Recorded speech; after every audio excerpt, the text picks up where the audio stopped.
Mahanadi serial இன்னைக்கான எபிசோடில் சாரதா வந்து விஜய்க்கும் அவங்க பொண்ணுக்கும் என்னெல்லாம் பிடிச்சிருக்கோ அப்படின்னு சொல்லிட்டு பலகாரம்லாம் செஞ்சு வச்சிட்ருப்பாங்க. இது வந்து காவேரிக்கு பிடிக்காது. அம்மா நான் அந்த வீட்டுக்கு வரப்போகிறதில்ல, நீ செய்கிறதெல்லாம் வேஸ்ட்டு தாம்மா அப்படின்னு சொல்லிட்டு, ஏண்டி இப்படி பண்ணுறேன், அந்த பொண்ணு எவ்வளோ நல்ல பொண்ணு, அந்த பையனும் நல்ல பையன்தான், நீ புரிஞ்சிக்க மாட்டேங்கிற, நான் ஆசைப்பட்டது என்றைக்கு தான் நடந்திருக்கு, ஒன்றும் போக வேண்டாம் அப்படின்னு சொல்லிட்டு கோவத்தில் அழுதுட்டு உட்காந்துருவாங்க. சரிம்மா நீ ஃபீல் பண்ணாத, உனக்காக நான் வரேன்னு அப்படின்னு சொல்லியிருப்பாங்களா. இன்னொரு பக்கம் விஜய் வந்து காவேரி வராங்க அப்படின்னு சொன்னதுக்காக அவங்களே சமைச்சிக்கிட்டு இருப்பாங்க. சமையக்கார அக்காவை கூட எந்த ஹெல்ப்பும் பண்ண வேண்டாம், கிச்சன் பக்கமே வரக்கூடாதுன்னு சொல்லிடுவாங்க. யார் வரா அப்படின்னு சொல்லி கேட்டால், இல்லை நம்ம பாப்பாவோட மிஸ்ஸு தான், அவங்க வந்து நம்ம குழந்தைய நல்லா பார்த்துக்கிறாங்களா, இது மாதிரி நம்மளும் பார்த்து செய்யணும்ல அப்படின்னு சொல்லிட்டு இதை வந்து தாத்தா பார்த்துட்ருப்பாரு. சித்தப்பாவுக்கு வந்து பிடிக்கவே செய்யாது.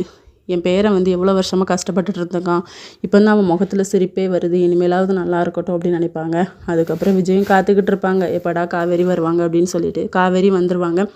வந்ததுக்கப்புறமா வீட்டில் வெல்கம் பண்ணி உள்ளே உட்கார வச்சுருப்பாங்களா. தாத்தாவை பார்த்ததுக்கப்புறமா காவேரிக்கு வந்து இவங்களை எங்கேயோ பார்த்த மாதிரி இருக்குது அப்படின்னு தோணும். இதோட இன்னைக்கான எபிசோட் முடியுது.